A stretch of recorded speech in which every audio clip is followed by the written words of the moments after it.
Jesse, thanks for your time. Again, I live in Ballard, and I'm just trying to connect people and really just humanize people. Yeah, I was born and raised here. At the end of the day. Oh, yeah. Well, tell me about that. That's where I start. Tell me about, where you were born here. Yeah, I was born in UW Hospital, Yeah. And I lived within about 10 blocks from here for like 21 years. Who raised you? Your mom and dad? My mom and dad, yeah. Any other siblings in there? No. And what was home life like for you, Jesse? It was good. Back when they had a middle class. Yeah, yeah. Yep. Yeah, my dad was a hard worker.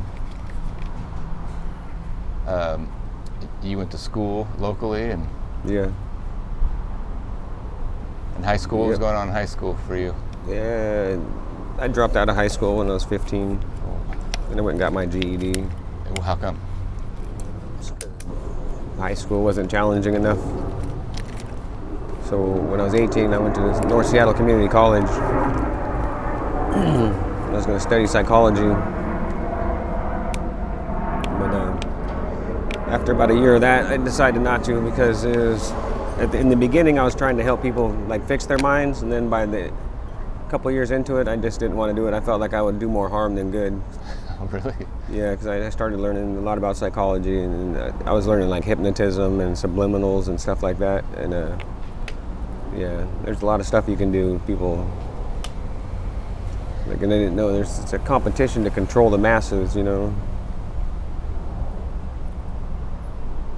But during those college years, what was going on? Or after that, around, what are you, I guess, around your 20s? Yeah. Now I raised a couple of kids and then kind of moved out into the country. So I lived out in Yelm for a couple of years, then I moved to Marysville.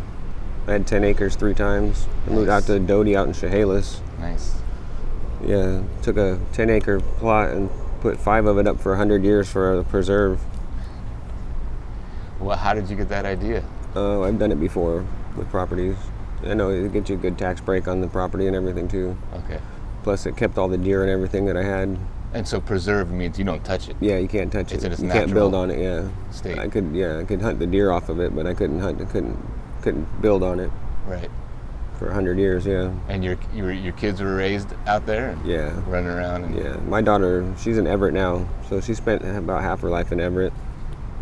That's where my mom and dad lived till my mom died like a year ago, October. 2 years ago in October. You say you have a daughter and... Yeah, I have a son who's in Arizona. I didn't get to see him much. His mom took him over there when he was little. Oh, wow. He was about 5 years old. She moved over to Arizona with him. Got remarried to a couple of other guys, had a couple of their kids, and then divorced them. Then she's with this other guy who's a Mormon, I guess. So she had 3 of her own, and he had like 4 of his own, and then they had one together, I think. So they had the great Brady Bunch. But I guess that didn't work out. She's divorced again. I call her the kid collector. After she had my son, she said she didn't ever want to have kids again. Then she went and had 3 more. Yeah, there's people change. Yeah, she had prepartum depression when she was pregnant, so we spent about $200,000. It was that or buy a house. How long were you guys together? Only a couple years. Yeah. Like 3 years. And being homeless, I met a girl and we were together for 5 years, and then we got into a shelter downtown and they broke us up. And they split us up. Started telling her that we're no good together and this and that. The shelter people started saying? So they drove a big wedge. We were going to get married, and they drove a big wedge between us. And I think that was kind of bullshit. Well, let's talk a little bit, I guess, about you're currently home, unhoused? I just got into tiny houses. Oh, great. Like a week ago. Yeah. Like 10 days ago now. Awesome. Yeah, we'll see how that goes. That's the first time you've been in a tiny home? Yeah. Well, are you open to talking about how the transition, the process of how you became homeless for the first time? Well, see, I always say home is where people are. It's not necessarily having a roof over your head. A home is the people in it. Yeah. So I was without people, not really without a home.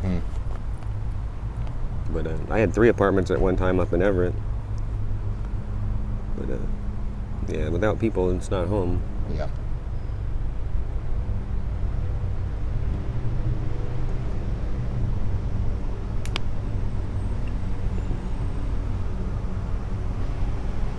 So yeah, I don't know. Well, tell me about the people that made your life or makes your life kind of home. Well, I had my parents until they passed away, so Right. then my daughter, she's on her own. I was kind of hoping my son would come to Washington. He was supposed to. My daughter was supposed to pick him up like when he turned 18, but that fell through. He's 21 now. Yeah, I don't know. You have a relationship with him? No. You haven't talked to him? I've talked to him, but we don't really have a relationship. Gotcha. I mean, for the first few months it was okay. Then he just stopped calling, got busy, work and life, so he just stopped calling, and I stopped calling. Because I had 7, 10 phones ago, keep getting stolen, so it's hard to keep the same phone number out here. Right. Or keep a phone, period. Right. And you're in contact with your daughter? Yeah, I talk to my daughter all the time. Yeah. She's a good girl. She's 25.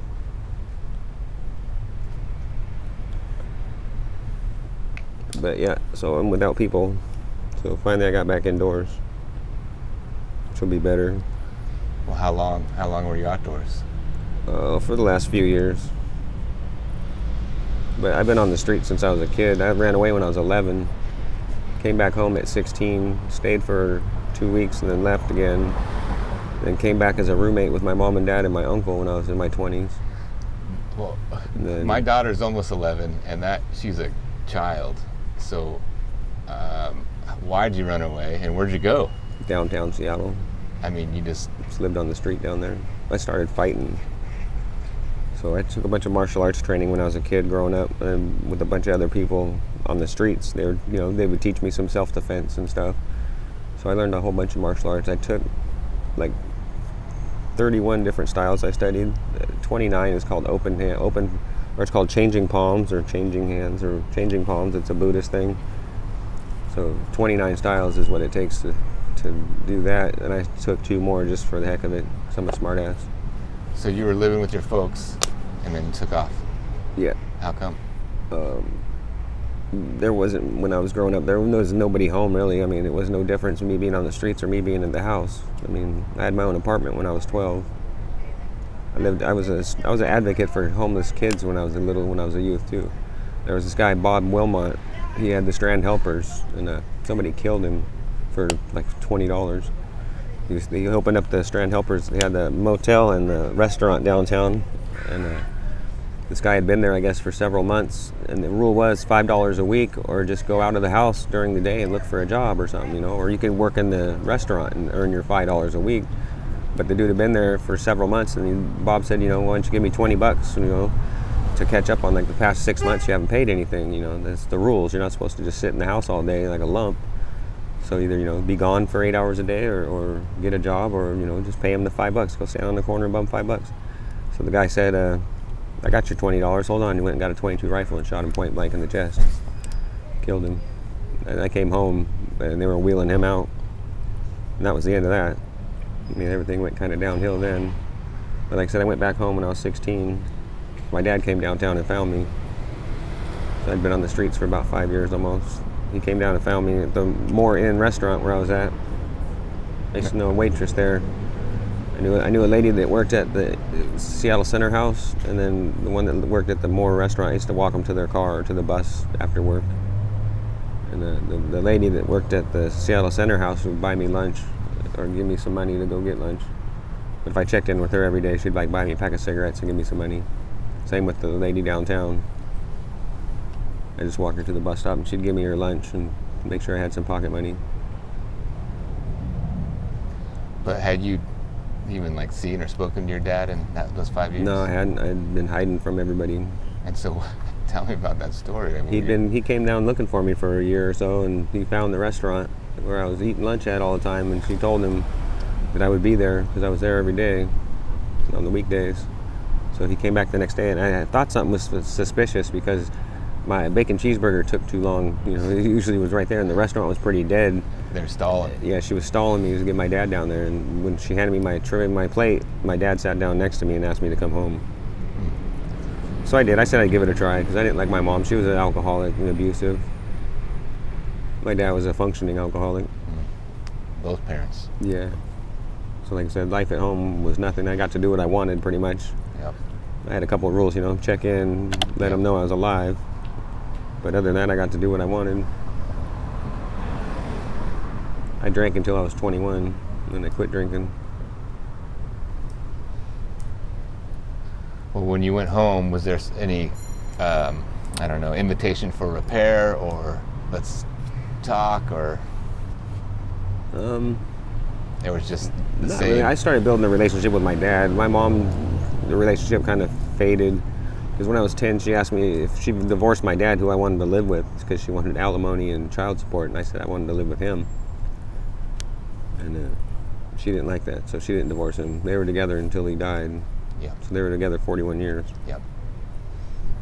But yeah, I didn't really have a relationship with her. I mean, it was good at first, but after I got into my teens, kind of just faded away. You know, moms know everything, but when they don't like to admit it.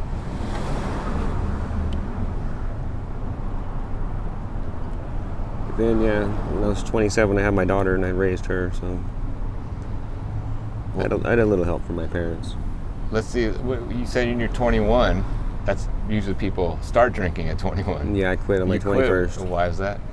I had several friends invite me to a party that was going on. You know, I'd been invited for like a month, and it just happened to be falling on my birthday, so I had like 6 people that were going to come pick me up, and they all called me from the party, like all 6 of them, asked me why I wasn't there, and I told them, I said, because you were my ride, you idiot. So I looked at the beer. I had a 40-ouncer of Mickey sitting on my table, and I cracked it and took a drink, and I just said, fuck it, I don't want to drink no more. I put it down. Like, alcoholics are irresponsible people. They got priorities with alcohol. And then every time I'd go to work, I had a boss.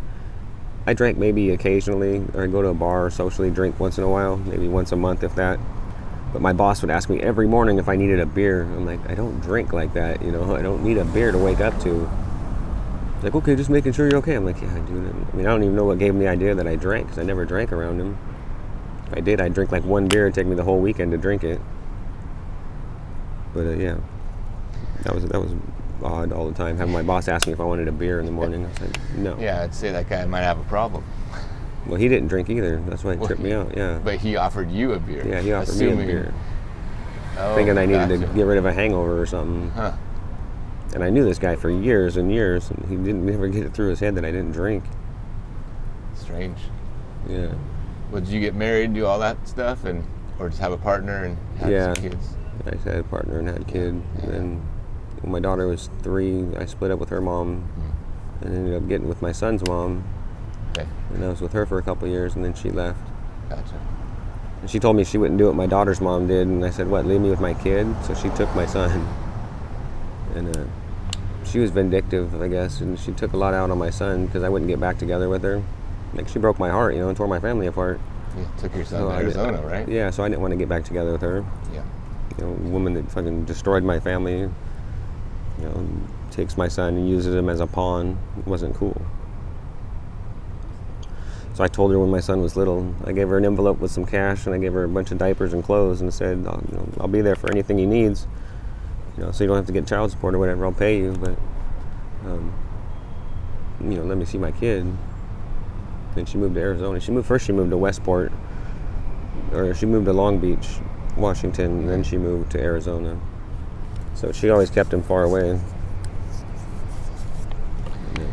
Yeah, I got 2 kids, man, and that would tear me up if I couldn't see one of my kids, or both of them. Yeah, it was hard. It'd be really hard. So then I just been out here on the streets. Got a lot of adopted streets kids, you know. I got some adults that look at me as like a dad. Like, I've known that cat Mark over there that you interviewed. I've known him since I was about 10 years old. He used to be a chef. That's right. I used to sell him crack. He used to live in a laundry room in a house with like 6 other people in the laundry room. He had a shelf above the washer and dryer. That was his bed. Yeah. And then he lived behind the dryer for a minute because there was heat back there. In the wintertime. Yeah, he'd take the dryer vent and take the hose off a little bit so he'd had heat. But it was like, it was like a back porch laundry room. Yeah. And this person rented it out to like 5 people. And it was crazy crowded because it was only as big as the washer and dryer and then room to walk by it. There was no, this small closet, like laundry room. But yeah, they had 5 people living in there, 6 people at one time. Yeah.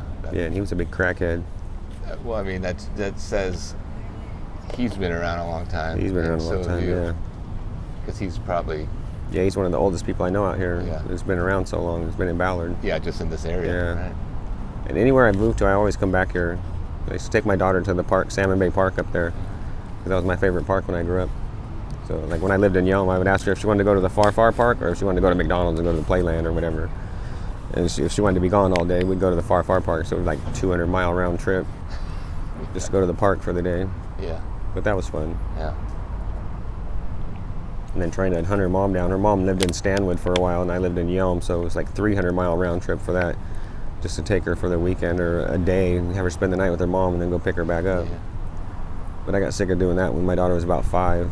I said, no, you're gonna have to make some effort if you want to stay in her life, because I've did it for hundreds of thousands of dollars. And she started trying, and then she just failed. Would make, call and make a date to come and get her or take her to lunch or do something. And she only worked right down the street from me, but she couldn't even make that. So I wrote it on the calendar one time when she called, and I said, I'm going to keep track of how many times you call. It was 2 years before she had called, and I wrote it down on the calendar. I said, it's been a while since you called. And she started making false promises about taking my daughter out or having her overnight. And I said, don't do that no more. I'm not even going to tell her you called because you don't come through, you don't follow through. And she goes, why do you say that? I go, because the last time you called was 2 years ago. And, I kind of get it. But she had another daughter, it was her first daughter. She had her when she was young. But that daughter was like her favorite. And, so she played favorites. She told me when I asked her about having a kid, she stopped taking birth control and said she'd give me a kid, but she didn't want to be a mother again. I didn't understand what that meant at the time, that she didn't want to be a mom, because she was a mom to her other daughter. I didn't get it. So she kind of drove a wedge between her and her sister. But when her sister finally turned 21 and got married, my daughter was at the wedding, and then they had a big talk. And her sister, asked for forgiveness because of her mom driving that wedge between them. And she didn't know, her mom was lying to her and stuff. So they get along now. And she gets along with her mother now, too, since she's older. But, yeah.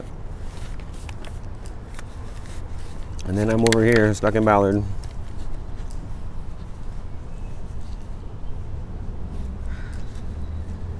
Jesse, is there anything that you'd want the people of Seattle to know? No.